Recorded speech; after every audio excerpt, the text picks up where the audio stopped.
This is Dr. Phil Chavez.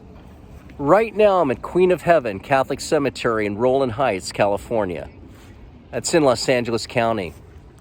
I'm right here at the burial site of my father.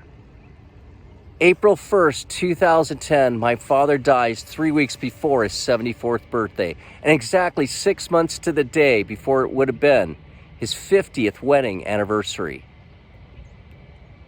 My mind races often when I'm here. Oftentimes I don't know how to narrow down my thoughts. It's interesting though, when I look at the earliest experiences with my dad, my earliest memories are riding around with him in his van. Those times alone with him were precious times. When I think of the most engaging experiences with my dad, sometimes I think of our working in the backyard patio or on the roof. For some reason, when I was young, 6, 7, 8, 9, 10 years of age, I was on the roof a lot with my dad. I think the roof needed repairing quite frequently. And when I was there on top, I felt like I was on the top of the world. Still have memories climbing up and down my father's step ladder. It always felt great. I had almost no fear. My brothers and I used to be on there frequently with him, sometimes even throwing the frisbee around. I'm not sure how we got away with that. And even as a young boy, I remember setting up the shingles with my dad. My father would sometimes nail them in, sometimes he'd let me try. With me, it would be tap, tap, tap. With him, it would be 1, 2. And that nail was in. My father always let me help where I could. I remember that. Still, I can remember him carrying up the shingles. I would carry up the water up the ladder. I remember my father taught me how to use a hammer very early.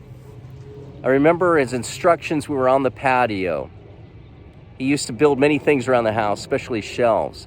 And I can still feel that experience of when his hand used to be around my left hand holding that nail, and his right hand used to be over mine. Mine would be holding the hammer, his would be holding mine over the hammer. Sometimes that really hurt. And I remember gripping hard, nervous I would be, and that hammer went down, and then that strike, it was like the shot heard around the world. Sometimes I even had my eyes closed.